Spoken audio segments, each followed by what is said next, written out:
Imagine a world where celebrity status floats on the open ocean, not in a standard super yacht, but aboard a vessel that once hunted submarines in the North Atlantic, where $100 million restorations transform battle-scarred warships into floating palaces that would make any five-star hotel look modest. These are not ordinary boats.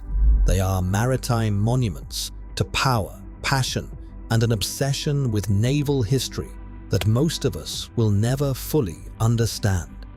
Stay until the end, because the #1 spot involves a vessel that hosted Winston Churchill 8 times, witnessed a presidential romance, and survived both World War II and decades of neglect before being rescued from the scrapyard.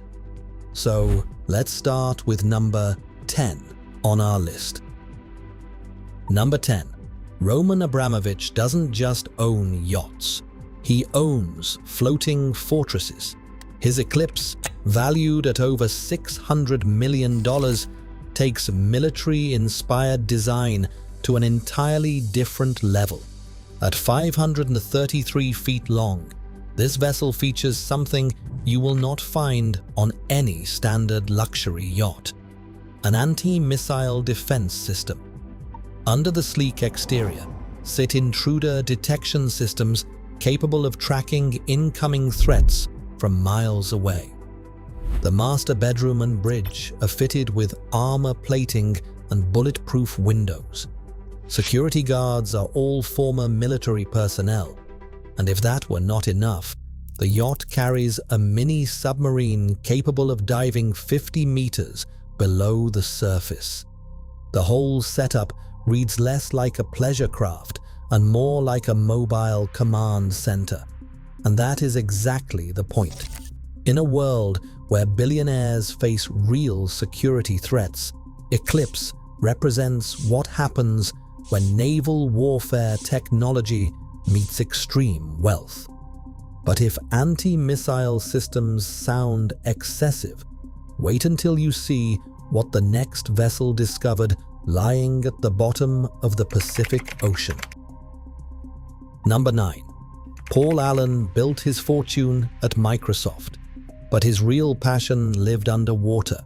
His 414-foot explorer yacht, Octopus, valued at nearly $300 million, was not designed for cocktail parties in Monaco. It was designed to find lost warships. Octopus carries 2 submarines, one remotely operated and capable of reaching depths of 2,700 meters. The yacht itself is ice-rated, meaning it can operate in Arctic conditions that would crack a standard super yacht in half. 8 diesel engines produce nearly 20,000 horsepower combined, giving this explorer a range of 12,500 nautical miles. Allen's team used Octopus to locate the Japanese battleship Musashi in 2015, one of the largest warships ever constructed. They also recovered the Belle from HMS Hood, the British battlecruiser sunk by the German battleship Bismarck in 1941. This is not a yacht that sits in harbors looking pretty. This is a yacht that rewrites naval history books. And if you thought submarine-equipped exploration vessels were impressive, the next entry was actually built to hunt them. Number 8. The Yass, owned by the ABU's Derby royal family, started life as something far less glamorous than what she is today. She was originally commissioned in 1978 as HNLMS Piet Hein, a Dutch Royal Navy frigate built for anti-submarine warfare. After 2 decades of military service in the Dutch Navy and another decade with the UAE military, she was released from duty and given an entirely new purpose. The conversion transformed this warship into a 463-foot super yacht featuring a massive glass dome designed by Jacques Pierre-Jean. The hull was extended by 12 meters to accommodate a new pool deck. What makes WWII remarkable is that she retains the robust engineering of a military vessel while offering the amenities of a luxury resort. Her engines were built to chase submarines across open water. Now, they cruise between Mediterranean ports carrying guests instead of torpedoes. But speaking of transformations, the next yacht on our list pioneered the entire concept of converting warships into pleasure craft. Number 7. Larry Ellison, co-founder of Oracle, commissioned the 138-meter Rising Sun from Lursen Shipyard in 2004. While not a converted warship, her design pays direct tribute to military vessels. Legendary designer John Bannenberg gave her a lean, destroyer-type hull profile with extensive use of structural glass. The yacht cost approximately $200 million to build and features 82 rooms, including a basketball court, wine cellar, and theater. She can accommodate up to 18 guests and requires a crew of 55 to operate. Rising Sun eventually passed to media mogul David Geffen, who reportedly acquired her for $300 million. Her military-inspired lines remain distinctive in any harbor, a reminder that naval design principles translate remarkably well to luxury applications. But while Rising Sun merely looks military, the next vessel actually served in active combat.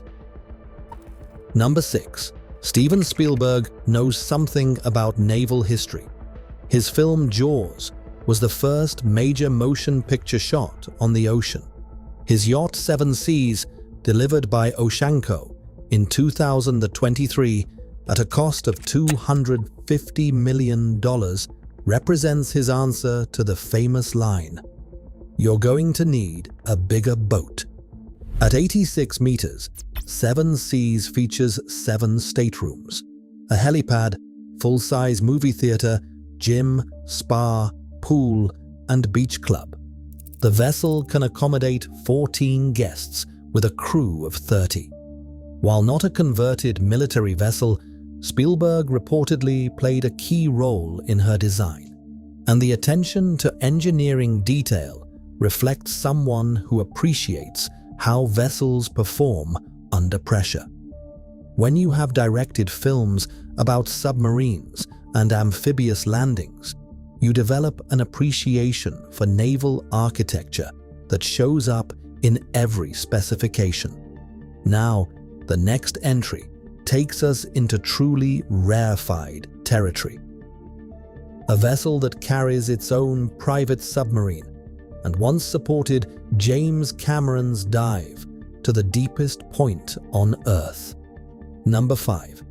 Before Paul Allen's Octopus, there was another vessel pushing the boundaries of exploration capability. The 92-meter Tatoosh, also owned by Allen, represents what happens when a billionaire decides one explorer yacht is not enough. Built by Nobiskrug in 2000, Tatoosh carries a substantial tender fleet and helicopter. But what made Allen's collection remarkable was how he used these vessels.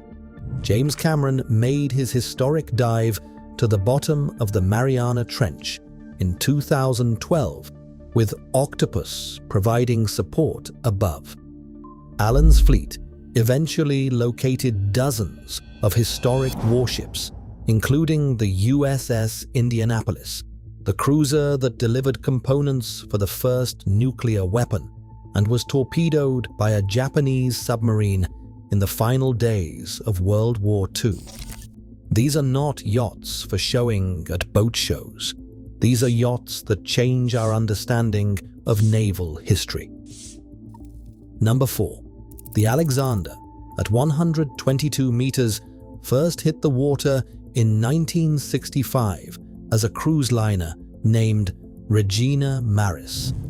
After several ownership changes, she was converted into a super yacht by Greek shipping tycoon John Latsis and remained with his family until 2015. The conversion added accommodation for up to 80 guests across 40 staterooms, along with a swimming pool, hospital, gymnasium, 27-seat cinema, and helicopter landing pad. Previous guests aboard this vessel included King Charles III, President George Bush Sr., and King Constantine of Greece. Her scale and capability rival many naval vessels, proving that civilian conversion projects can achieve military-grade presence without ever firing a shot. But the next vessel on our list actually did see combat, survived the D-Day landings, and now hosts some of the most exclusive charter guests in the world. Number 3. The Christina O began life in 1943 as HMCS Stormont, a river-class frigate built for the Royal Canadian Navy. She served as a convoy escort during the Battle of the Atlantic and witnessed the Normandy landings firsthand. After the war, Greek shipping magnate Aristotle Onassis purchased her for $34,000, essentially scrap value. He then spent $4 million, equivalent to roughly $46 million today, transforming her into the first true post-war super yacht. At 99 meters, Christina O featured innovations ahead of her time: climate control, Vosper stabilizers, and a swimming pool that converted into a dance floor with a Minoan mosaic. Onassis commissioned architect Caesar Pinot to completely rebuild the vessel at Hoholzwerke shipyard in Germany. The guest list aboard Christina O reads like a who's who of the 20th century elite. Winston Churchill visited 8 times. Grace Kelly and Prince Rainier held their post-wedding reception aboard. John F. Kennedy, Greta Garbo, Frank Sinatra, Elizabeth Taylor, Richard Burton, they all walked these decks. After Onassis died in 1975, the yacht fell into neglect under Greek government ownership.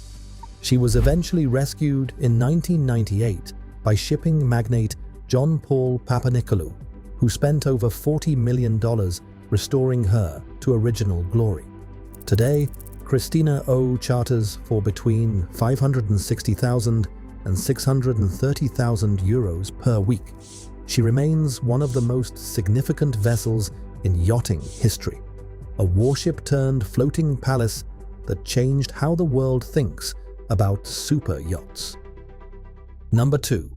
The Sultan of Oman's Al Said, at 155 meters, ranks among the world's largest super yachts by volume. Built by Lursen in 2007, she can accommodate 70 guests and carries a crew of 174. When Al Said cruises, she does not travel alone. The Oman Navy provides escort, treating her like the floating sovereign territory she effectively represents. This is military protocol applied to a private yacht, a level of security and prestige that most vessel owners cannot imagine.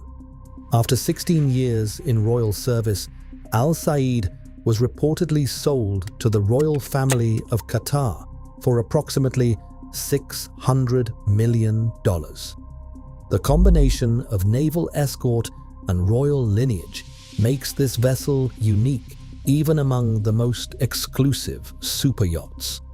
But now we arrive at the number 1 spot, and this is not just one vessel. It is the story of how a single $34,000 purchase created an entirely new category of maritime luxury. Number 1. Christina O claims the top position not because of her size or her price tag, but because of what she represents. She is the vessel that invented the modern super yacht concept. Before Onassis converted HMCS Stormont in 1954, the idea of transforming a military warship into a pleasure vessel was essentially unheard of. The conversion was technically challenging. Her stem had to be rebuilt in one piece and welded to the existing skeleton.